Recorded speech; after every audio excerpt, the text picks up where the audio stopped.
En el Evangelio según San Mateo capítulo 5, versículos del 38 al 48, Jesús comienza diciendo en el versículo 38, oísteis que fue dicho, ojo por ojo y diente por diente.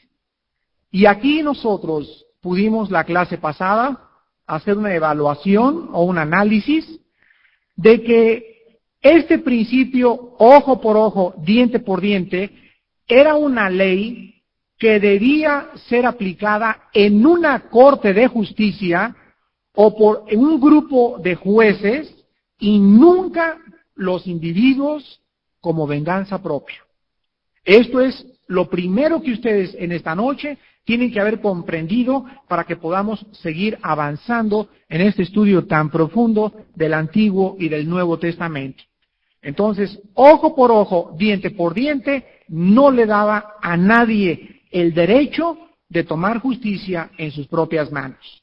Nadie podía vengarse individualmente, esta venganza tenía que ser llevada a cabo por una corte de justicia, la cual Dios también estableció en el Antiguo Testamento.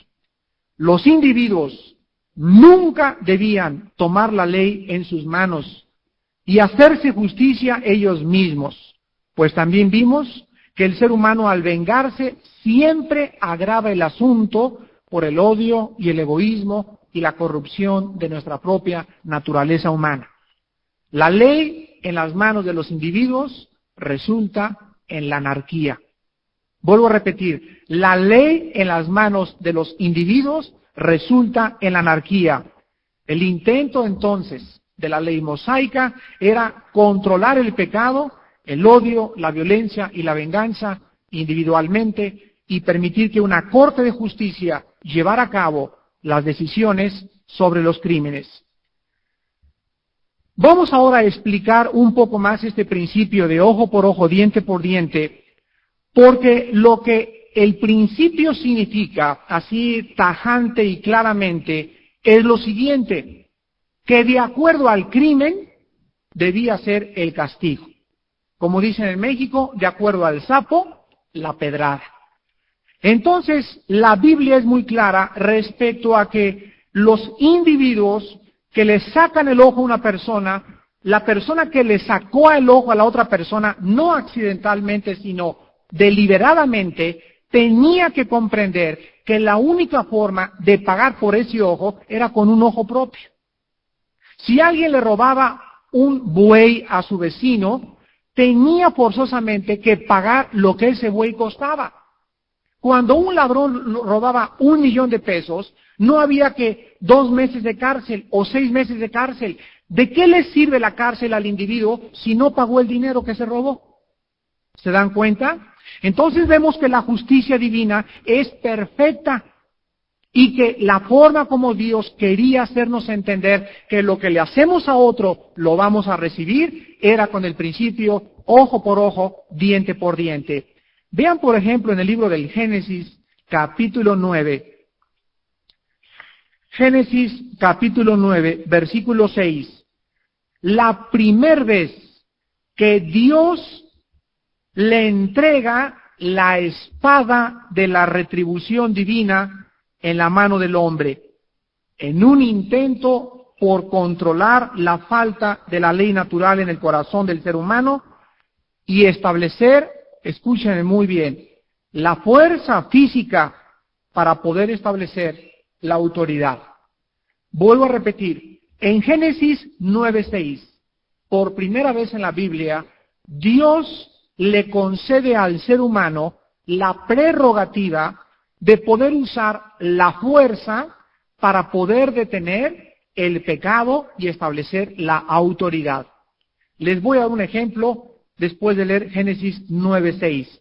Y dice así, el que derramare sangre de hombre, por el hombre su sangre será derramada, porque a imagen de Dios es hecho el hombre. En otras palabras, después del diluvio, cuando se asienta el arca de Noé en el monte Ararat, y comienzan los 3 hijos de Noé, Sem, Ham y Jafet, a ser los progenitores de toda la raza humana, Dios establece la pena de muerte. Y dice Dios, el que derrame sangre de aquí en adelante, en la segunda oportunidad que Dios le da al ser humano después del diluvio, tiene que pagar con su propia sangre. Les voy a explicar este principio tan justo, tan misericordioso y tan beneficioso para toda la colectividad. Cuando alguien mata a una persona, la persona que mata a la otra persona lo hace por desprecio a la vida. Dice, pues, tu vida para mí no vale nada y ahí te va la puñalada trapera. O ahí te va los balazos, o por venganza, o por odio, se le quita la vida. La justicia humana captura al criminal y se lo lleva a la cárcel y le dice 20 años de cárcel o 5 años de cárcel, de acuerdo a las agravantes. Si hay premeditación, alevosía y ventaja, en México, de acuerdo al Código Penal, son de 6 a 15 a 20 años de prisión por asesinato en primer grado. La pregunta es la siguiente: ¿ustedes creen que la justicia humana, al meter a un individuo 20 años a la cárcel, ese hombre pagó con 20 años en la cárcel la vida de un ser humano? Quiero que observen ustedes que no existe nada que pueda pagar la vida de un ser humano. Ni trabajos forzados, ni que lo cuelguen de la cabeza, ni que lo torturen, ni que no coma en 10 días. Háganle lo que hagan, no puede el ser humano evaluar el valor de la vida humana más que sabiendo que si le quito la vida a alguien, mi vida tiene que pagar esa vida que yo quité. De esta forma, el ser humano iba a comenzar a darse cuenta que antes de hacer un crimen tenía que pensarlo 5 veces, porque si la ley dice, si tú matas a alguien, pagas con tu vida, en ese momento yo comienzo a apreciar la vida humana, porque aprecio mi propia vida. ¿Se dan cuenta ustedes de la sabiduría tan profunda de Dios? Entonces, cuando se establece la pena capital, los seres humanos comienzan a darle el valor a la vida que le da Dios. Y por eso Dios, desde el libro de Levítico hasta el libro de Apocalipsis, prohíbe que el ser humano coma sangre. Se les prohibió la sangre y se les prohibió la grasa de los animales en el Antiguo Testamento. Cuando vino el Nuevo Testamento y fueron abolidas las leyes ceremoniales, lo único que permaneció de la ley mosaica fue la sangre tiene que seguirse respetando. ¿Por qué? Porque la vida humana delante de Dios tiene un valor inmenso. ¿Por qué tiene tanto valor la vida del hombre? Porque el hombre fue criado a imagen y semejanza de Dios. No somos animales, no somos gatos, no somos perros, para darle un balazo a un perro o un gato como se lo das a una persona. Los seres humanos llevamos dentro de nosotros la imagen de Dios, por lo cual la dignidad y el valor del ser humano lo lleva la imagen que traemos dentro y no el valor externo que el ser humano le dio a otro ser humano. Después de que Dios hizo esto, vean ustedes en Romanos capítulo 2, en el Nuevo Testamento, la retribución directa de la sangre por la sangre de otro ser humano. En Romanos 2, capítulo 2 del 5 al 11, el apóstol Pablo escribe estas palabras respecto al futuro juicio de Dios. Y quiero que vean ustedes lo siguiente, mis hermanos. Aquí en esta vida vamos a ver a muchas personas que no han pagado lo que han hecho. ¿De acuerdo? Hay cantidad de gente que tú dices, pero si mi compadre mató, se marihuanó, robó, defraudó, mandó, ahorita está de presidente de tal parte porque mató quién sabe cuántas personas y tiene este puesto político porque hizo y pisoteó a la gente, y el ser humano dice, pues si hay Dios, ¿en dónde está la justicia? Si los malos parece que son los que triunfan en esta vida, ¿no es verdad? Pero cuando el cristiano conoce la Biblia y conoce a Dios, recuerda estas palabras tan solemnes en la epístola a los Romanos, capítulo 2, del 5 al 11, que dicen lo siguiente: pero por tu dureza y por tu corazón no arrepentido, atesoras para ti mismo ira para el día de la ira y de la revelación del justo juicio de Dios, el cual pagará a cada uno conforme a qué. Conforme a todo lo que hayan hecho. conforme a sus obras, escucha, vida eterna a los que perseverando en bien hacer, buscan gloria y honra e inmortalidad. Pero ira y enojo a los que son contenciosos y no obedecen a la verdad, sino que obedecen a la injusticia. Tribulación y angustia sobre todo ser humano que hace lo malo, el judío primeramente y también el griego, pero gloria y honra y paz a todo el que hace lo bueno, al judío primeramente y también al griego, porque no hay acepción de personas para con Dios.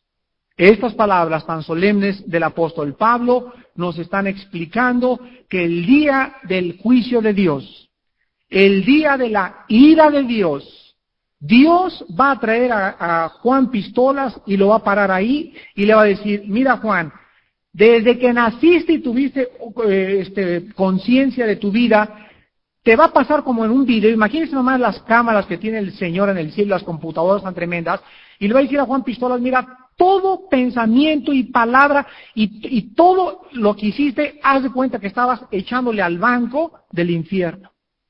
Estabas los malos, cada pensamiento y cada obra mala que hacen, lo único que están haciendo es ponerlo en el banco en su contra algún día. Están atesorando más y más ira. Por eso se nos prohíbe a nosotros vengarnos.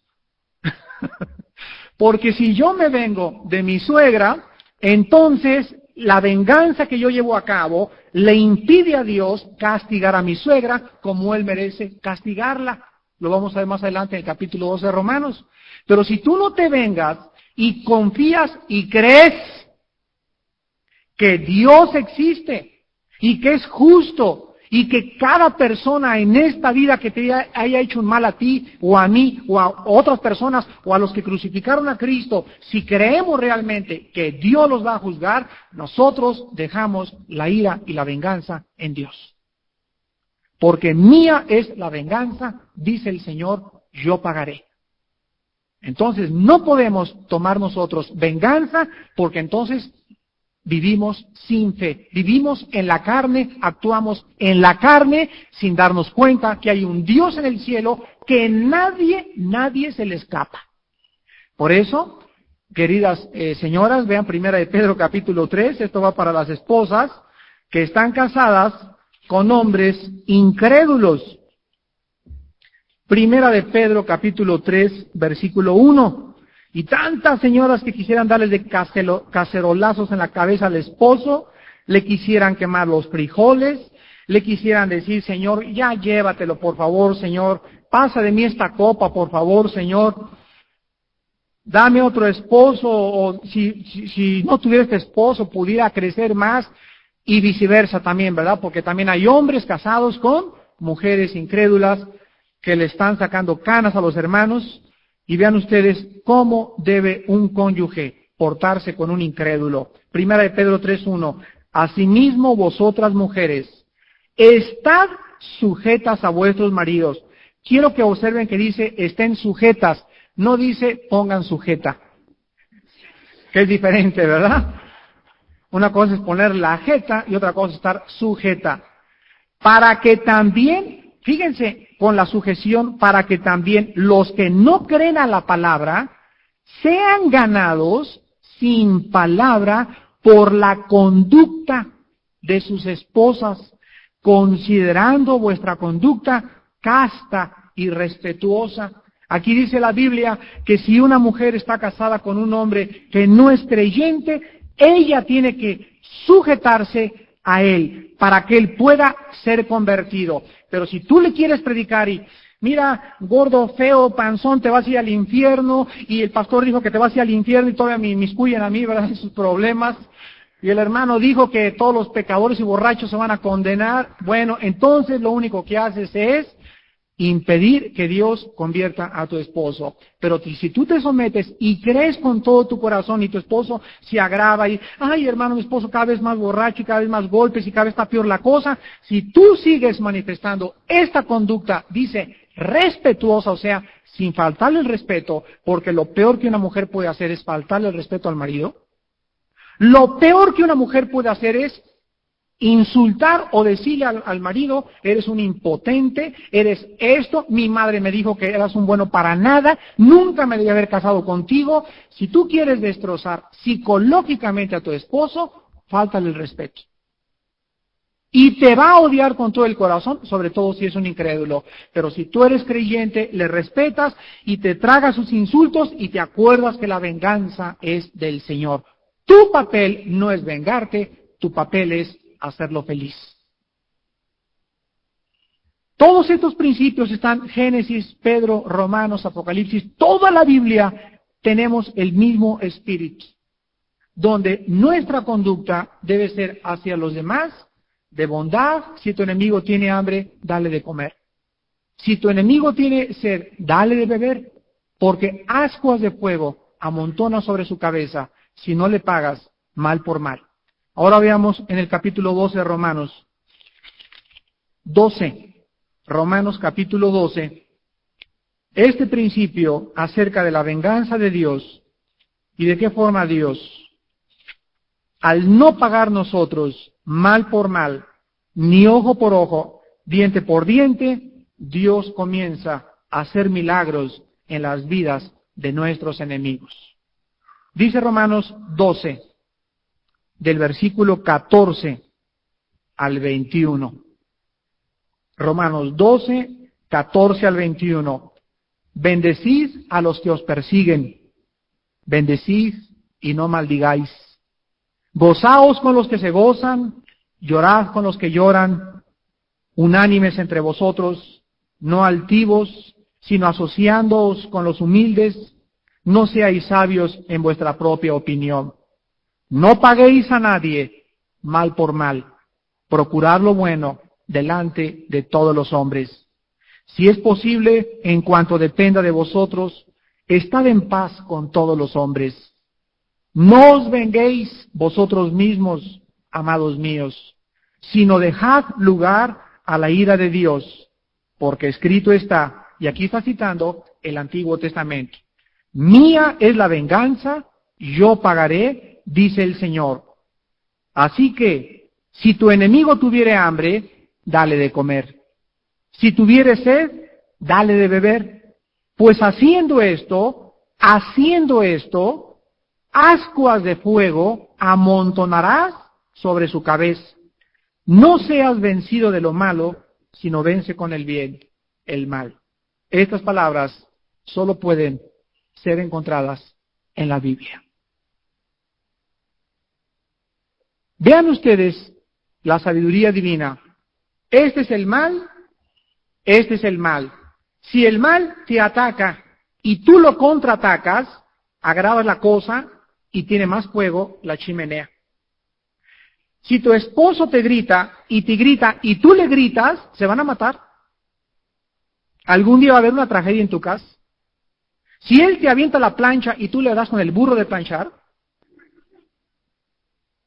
si él te comete adulterio y tú te vengas cometiendo adulterio, si entre dos personas los dos se pagan mal por mal, ustedes vean lo siguiente: los dos se destruyen el uno al otro.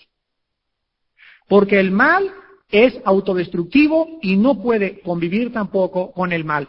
Pero si el mal ataca y no hay respuesta del bien, sino que el bien espera que los ataques lleguen y se resbalen y permitas que Dios sea tu escudo, entonces el malo es vencido con el bien. Y la forma de vencer al mal es con el bien, nunca con el mal. Pero la carne nos dice, véngate, cuando sabemos que estamos agravando la situación. Y dice la Biblia que cuando el malo te ataca y tú no respondes, entonces Dios se venga.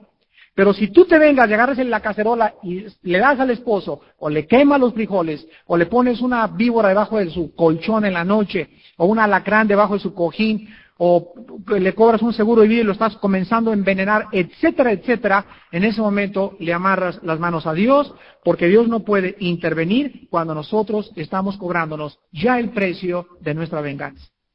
Esto es lo que se llama ascuas de fuego amontonas sobre su cabeza. Créanmelo, la palabra de Dios no miente. El Señor en su tiempo tiene que ejercer la justicia. Veamos en último lugar que los efectos de una ley cuando son negativos, solo pueden hacer daño a la persona que viola esta ley. La clase pasada les dije, si yo compro mañana el diario de Morelos y dice en primera plana, desde mañana 3 de agosto, el gobernador del estado de Morelos ha decretado la pena de muerte a los secuestradores y a los violadores, cuando yo vea el encabezado, no voy a ponerme a temblar. Ay, mamacita, me van a matar. ¿Por qué? Si yo no soy ni secuestrador, ni violador. Entonces los efectos de esa ley son negativos para la persona que está viviendo fuera de la ley. Vean 1 Timoteo capítulo 1. El que vive dentro del margen de la ley no tiene por qué tener miedo de cuán dura es la ley, ya que los efectos de la ley solamente pueden repercutir en la persona que vive fuera de la ley. 1 Timoteo capítulo 1, del 9 al 10. Conociendo esto, que la ley no fue dada para el justo. La ley no fue dada para el justo. O sea, si alguien es justo, él es ley en su propio corazón, ¿verdad? ¿Para qué? Si yo soy justo, ¿para qué necesito que alguien me diga, no te pases el alto, no robes, no te emborraches? Mi propia justicia me va a llevar a no pasarme el alto, a no emborracharme, a no robar. Pero si yo no soy justo en mi corazón, yo necesito que la ley me condene.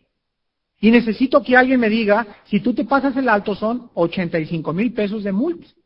Y no cualquiera se va a pasar un alto, porque si no se castiga al transgresor, entonces no puede la ley ser totalmente justa. Y continúa la Biblia diciendo, la ley no fue dada para el justo, sino para los transgresores y desobedientes, para los impíos y pecadores, para los irreverentes y profanos, para los parricidas y matricidas, para los homicidas, para los fornicarios, para los sodomitas, para los secuestradores, para los mentirosos y perjuros, y para cuantos se oponga a la sana doctrina. Entonces, la ley, en primer lugar, encontramos que es justa. El castigo tiene que ser de acuerdo al crimen. Y aquí se nos muestra lo que Cristo quiso decir en Lucas 6:38. Con la medida que miden, os volverán a medir. Lo que siembras, recoges. Lo que hiciste, la pagas. El que la hace, la paga. No hay nada en esta vida que tú no hayas hecho y que yo no haya hecho que no lo tengamos que pagar. Y qué maravilla que al aceptar a Jesucristo en nuestra vida, borra la sangre de Cristo todos mis pecados pasados. ¿No es maravilloso? Saber que, dice Romanos 8:1, ninguna condenación hay para el que está en Cristo Jesús. Qué maravilloso saberse lavado por la sangre de Cristo. Haber sido purificados y santificados en el nombre de Jesús y por el Espíritu de nuestro Dios. Y saber que ahora mis pecados y el castigo de tantas cosas que yo hice antes de conocer a Cristo, todo ese castigo mi Señor lo llevó en una cruz. Y ahora el que está en Cristo, nueva criatura es, las cosas viejas pasaron, todas son hechas nuevas. ¡Oh, qué grande, qué grande, qué grande salvación nos ha dado el Señor! En segundo lugar, la ley ojo por ojo, diente por diente, era una ley misericordiosa. Cualquiera dice, ¿cómo que misericordiosa? ¿Cómo que le sacas el ojo? Eso yo no veo nada de misericordia. Bueno, quiero que escuches esto. Había muchas familias, como las sé todavía, y también tribus, que cuando alguien mataba al miembro de otra familia, los demás miembros de la otra familia, afectada y con ideas de venganza, iban y mataban a todos los miembros de la otra familia. Entonces, en lugar de que la familia fuera y le dijera a la otra familia, demandamos el criminal para que sea él, o sea, los demás miembros de la familia, ¿qué culpa tenían de que un hijo haya matado a la otra, verdad? Acuérdense ustedes de la novela tan famosa de Romeo y Julieta, que por el amor y el odio de dos familias están tratando de destrozar el idilio de Romeo y Julieta y llegan los dos a agravar la situación en la que las dos familias se involucran para estar dispuestas a asesinarse la una contra la otra. Cuando la ley dice ojo por ojo, diente por diente, se establece que solo el criminal debe ser castigado. y que su delito tiene que ser castigado de acuerdo a lo que haya hecho. Entonces, es una ley misericordiosa porque impide el derramamiento de sangre de otros miembros inocentes. Y en último lugar, era una ley no solamente justa, en segundo lugar, misericordiosa, sino que también era una ley beneficiosa. La ley que Cristo menciona en Mateo 5:38, ojo por ojo, diente por diente, era beneficiosa porque protegía al débil del fuerte. Actualmente nuestra sociedad está totalmente al revés, como muchos de ustedes ya lo saben. Muchos criminales tienen más derechos que mucha gente que es honesta. A muchos criminales se les trata como víctimas de la sociedad. Pobrecita del señor que mató a toda su familia, es que de chiquito no le dieron de comer. Pobrecita a las poquianchis de Guadalajara, porque cuando eran niñas sus madres eran prostitutas. Y la sociedad trata, fíjense ustedes, y esto se debe gracias a la psicología, de tratar de encontrarle una respuesta a la conducta del ser humano, y no hay nada de malo encontrar, bueno, esta persona es así porque es así. El problema está que su medio ambiente justifique su irresponsabilidad. Ahí está el problema principal de la psicología. La psicología trata de buscar víctimas y no culpables. A ver, ven, mijito, para acá. Te voy a decir por qué en la noche aúllas como coyote. Mira, es que cuando tenías 6 años, viste una película viste la del Exorcista, y después viste Poltergeist, y después viste quién sabe tanto, pues es normal que aúlles como coyote, porque estás más enchamucado que nada. Entonces el muchacho llega con sus papás, fíjate que el psicólogo ya me dijo mi problema. ¿Qué te dijo, amiguito? Que la causa por la cual aúllo en la noche como coyote es porque tengo un trauma producido por exceso de películas de horror. Y estoy tan sugestionado que estoy manifestando conducta de coyote porque me afectó mucho ver al hombre coyote. Ok, bueno, ya sabe que de ahí viene la cosa, ¿verdad? Pero eso no lo justifica de que siga aullando como coyote. Y de que se siga comportando como un coyote. Entonces, cuando viene la terapia o la medicina, el psicólogo ya no puede aliviar a la persona. Lo único que le dice es, tómate estos chochitos para que te pongas relax, y comienza el ser humano a entrar en el mundo diabólico de los tranquilizantes nerviosos. El mundo diabólico de los tranquilizantes nerviosos. Y los tranquilizantes son opuestos a la palabra de Dios, porque la palabra de Dios dice que Dios es el Dios de la salud mental. Dice la Biblia, por nada estéis afanosos, sean conocidas vuestras peticiones delante de Dios, con oración, ruego y súplica, y la paz de Dios, que sobrepasa todo entendimiento, guardará vuestros corazones y vuestros pensamientos en Cristo Jesús. La Biblia dice en Isaías 26:3, tú guardarás en completa paz, así una paz que parece que traes 5 ecuaniles. Tú guardarás en completa paz a aquel cuyo pensamiento en ti persevera, porque en ti ha confiado. Entonces vemos que la ley de Dios era beneficiosa, pues comenzaba a proteger a las demás personas que no fueran involucradas dentro de la sociedad. Y quiero acabar con este principio usándolo dentro de la iglesia. Ustedes saben, hermanos, que en una iglesia, como en una escuela, como en un país, como en una familia, hay disciplina. Cuando tú vas a la escuela, el director de la escuela te dice, ahí están tus libros, Pepito, y vas a venir a estudiar de 8 a 2 de la tarde, y mira, nadie se va a meter contigo, nunca te vamos a correr de la escuela, nunca te vamos a castigar si te portas bien. Pero si tú comienzas, Pepito, a portarte mal dentro de la escuela, y comienzas a aventar ligazos, y a hacer tonterías y groserías, y a faltarle el respeto a tus maestros, para que los demás no se contaminen con tu conducta, ¿qué necesita el maestro hacer? Agarrarlo y sacarlo de la escuela. ¿Y a cuántos de nosotros no nos expulsaron? ¿Que 3 días? ¿Que 10 días? Y muchos hasta definitivamente, ¿verdad? Ahí me sacaron, creo que, de 7 escuelas. Era la oveja negra de mi familia. Y dentro de la iglesia tiene que haber la misma salud. Dentro de una iglesia tiene que haber sanciones, tiene que haber disciplina, para poder sacar a una persona que pueda contaminar a los demás y para que los demás se den cuenta que en la iglesia no se hace lo que cada quien le da la gana.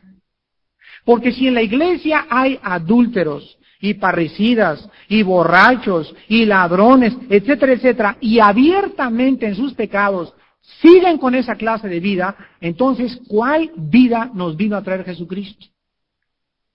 ¿Cuál es el cambio entonces que nos vino a traer?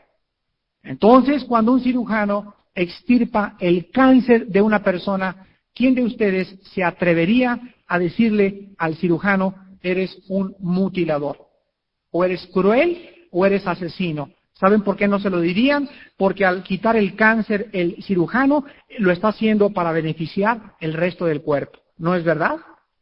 Entonces, cuando nosotros sacamos a alguna persona de la iglesia, es como un cáncer que está tratando de contaminar, y por el amor y la misericordia a los demás, se aplica la disciplina en una iglesia.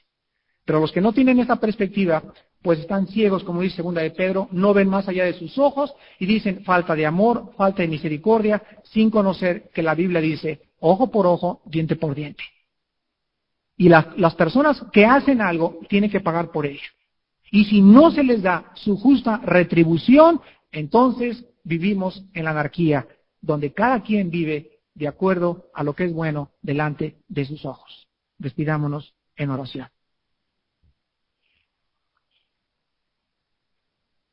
Lámpara es a nuestros pies tu palabra, lumbrera en nuestro camino.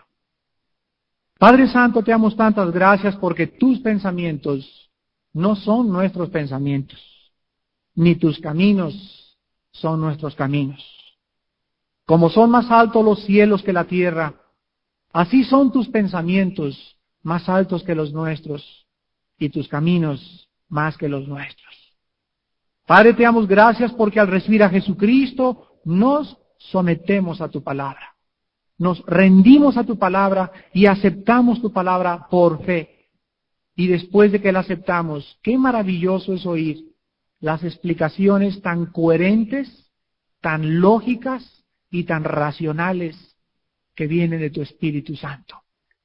Y podemos decir cuán grande eres, Señor. Cuán profundos son tus pensamientos e inescrutables e insondables tus veredas. Innumerables son más que la arena del mar. Extasiados estamos delante de ti, porque somos tan pequeños, tan tercos, tan soberbios, tan orgullosos, que siempre queremos nuestra vida a nuestra manera, que es cuando nos rendimos y cuando dejamos de pelear contra nuestro propio ego, que podemos realmente ser instrumentos en tus manos santas. Te damos gracias, Padre, porque el próximo estudio vamos a poder entender lo que significa las palabras del apóstol Pablo. Con Cristo estoy juntamente crucificado, y ya no vivo yo, mas vive Cristo en mí. Y lo que ahora lo vivo en la sangre y en la carne, lo vivo por la fe en el Hijo de Dios, el cual me amó y se entregó a sí mismo por mí. Gracias, Padre, porque en este versículo se encuentra el secreto de la vida cristiana. No vivir, no dejar que nuestro ego viva. Crucificar nuestro ego, nuestros gustos, que esa naturaleza tan sensible que todo nos ofende y que no queremos vengarnos y nos hiere y nos amargamos, todo eso, Señor, debe desaparecer porque nos hace daño. Dejar todo el juicio en tus manos, morir a nuestro ego y permitir que nuestros derechos tú los defiendas, Padre, y no nosotros. Porque la carne siempre pide venganza, pero el Espíritu dice, yo soy el que vivo por los siglos de los siglos, mía es la venganza, dice el Señor, yo daré el pago. Te damos gracias, Padre, porque todos nosotros en esta noche hemos sufrido muchas injusticias de la gente, del gobierno, de nuestras familiares, de nuestros amigos, aún de nuestra propia iglesia.